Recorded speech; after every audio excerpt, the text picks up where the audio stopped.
Hola mis queridos amigos, nuevamente con ustedes, su doctor Tigre que ronca en esta negra noche neoliberal, latinoamericana, sudamericana y ecuatoriana, un consejero popular que dice que sabe más por viejo que por otras cosas.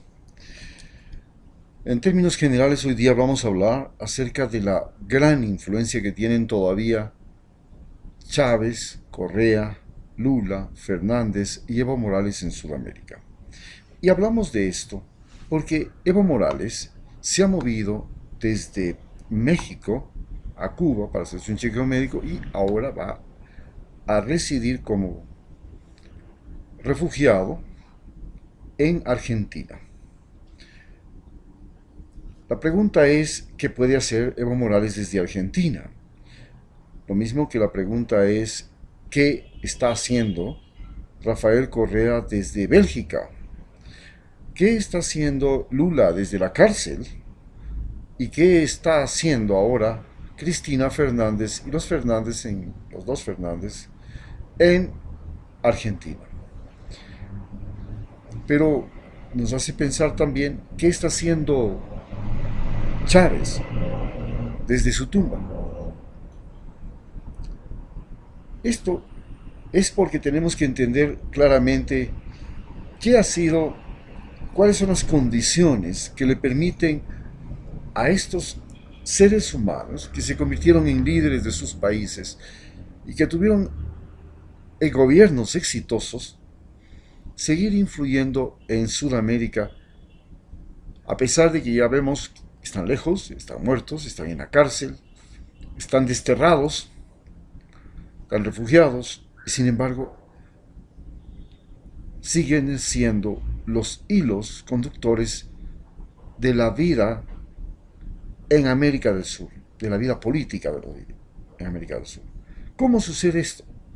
Recordemos que América del Sur ha sido un botín desde el mismo momento en que llegaron primero los conquistadores españoles, luego los conquistadores portugueses. Así pues, es un territorio hispano-portugués. Hablamos español y portugués. Y tenemos al mismo tiempo que dentro de los territorios de América Latina somos la área geográfica que conserva la mayor cantidad de indígenas nativos, inclusive indígenas no contactados, y de afro, gente traída del África, de el continente latinoamericano y del continente americano, aunque Estados Unidos tuvo una gran migración y el Caribe también, pero básicamente Sudamérica ha conservado en Brasil la gran influencia negra que también está presente en Colombia, Ecuador y Perú, y Venezuela, por supuesto. Los indígenas, como todos sabemos, tenemos la influencia de los incas dentro de lo que es el mundo andino y dentro de lo que son la Amazonía, la influencia de numerosas tribus amazónicas, como por ejemplo los Shuar en Ecuador, que fueron una cultura indígena que se extendió casi paralelamente al mismo territorio que tenía el imperio inca, pero en la zona amazónica, con otros nombres como Achuar, Zuambisa, Shiviar, que fueron otras tribus que hablan el mismo idioma, pero se propagaron en la zona. Bien, en términos generales estamos hablando de que además América Latina, dado el descubrimiento del uso de nuevos metales como litio, donde América Latina es el principal proveedor del mundo, con Bolivia, Argentina, Chile,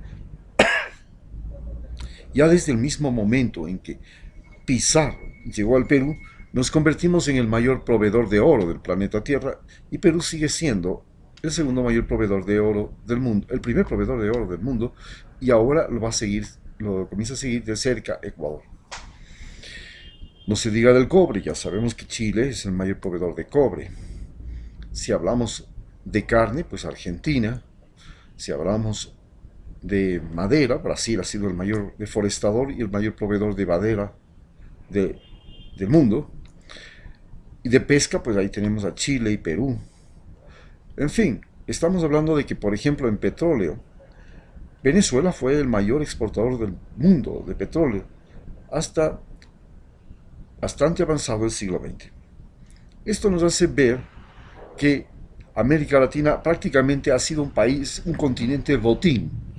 Y este continente botín se enfrenta ahora a una disputa entre el neoliberalismo y el socialismo del siglo XXI. El socialismo del siglo XXI es el que ha inspirado, el que ha abrigado y el que ha generado el que aparezca en primer lugar Chávez, en segundo lugar aparece ya Evo Morales, Fernández, los Kirchner, Rafael Correa, Lula, y con ellos comienza a generarse un nuevo proceso, una nueva manera de manejar la realidad. Esta nueva manera de manejar la realidad se caracteriza porque contrasta con la forma del neoliberalismo que se implantó en América Latina, con Chile a la cabeza desde la ascensión de Pinochet y, como se dice, el prácticamente exterminio del comunismo en Sudamérica. Entonces, a diferencia de lo que sucedió en Centroamérica y el Caribe, que el comunismo logró establecerse en Cuba y en Nicaragua, en Sudamérica no logró establecerse y fue prácticamente desterrado a tiros, a muertos y a bala. Entonces, los ricos y los militares comenzaron a ocupar América Latina y a utilizar las elecciones para turnarse en el poder, de tal manera que entre los ricos no hubiera una disputa entre ellos. Es decir, el sistema electoral era un sistema válido mientras se trataba de una sucesión entre ricos de América del Sur. Pero cuando llega Allende y comienzan a ganar las primeras elecciones los pobres de América del Sur, y sale un candidato que no es de los ricos, Salvador Allende, la cosa se complica porque luego vienen todos los candidatos que ganan, que son Chávez, Rafael Correa, Evo Morales, los Kirchner, Lula, y comienzan a ganar las elecciones ya no los ricos, sino los pobres. Ahí se vuelve el colapso de la situación. Y entonces renace nada más hace menos de 5 años, prácticamente es todo lo que se viene abajo todo, comienza el problema en el año 2014 cuando bajan los precios de las materias primas de América Latina, baja el precio del petróleo y comienza la oportunidad que retoma la derecha, que mediante medidas de ajuste económico, de concentración del poder y de la gran influencia de Estados Unidos, la Unión Europea, procuran lo que llamaríamos la reconquista. Más tarde analizaremos lo que son los mecanismos de reconquista de América. Pero, ¿qué es lo que sucedió con el socialismo del siglo XXI? Primero, que fue un sistema en que por primera vez en América Latina ganaban los pobres las elecciones, candidatos de los pobres, digamos, o de las clases medias, las elecciones. Antes, las elecciones siempre fueron ganadas o por populistas o por los ricos, o fueron golpes de Estado, siempre los militares ahí metidos, sosteniendo. Pero estos grupos además desarrollaron en Venezuela un gran crecimiento, extraordinario crecimiento económico, que le permitió a Venezuela conseguir ser el eje de UNASUR, el eje de CELAC, el eje del ALBA, que son organizaciones de estados que comenzaron a generar una soberanía, una independencia de Estados Unidos y de Europa, una legal y legítima independencia de Estados Unidos. Se basaba todo esto en la distribución de las capacidades y de las posibilidades del país,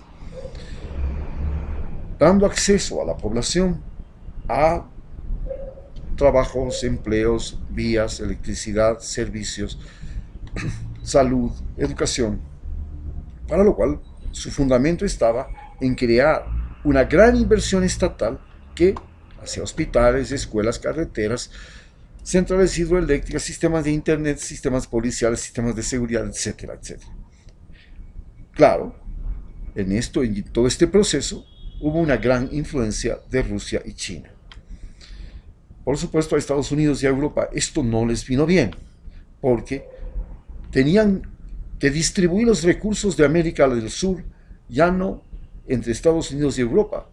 Tenían que distribuir los recursos de América del Sur, incluido su capacidad de gestión, su iniciativa, su talento humano, sus mercados, y no solamente sus materias primas, con China y Rusia. Y aquí es donde se arma el problema, y en esa situación es a la que nos estamos viviendo. Entonces ya podemos entender por qué Chávez, Correa, Lula, Fernández y Evo Morales logran ser los individuos y líderes de Sudamérica que más influencia tienen en este momento en el continente.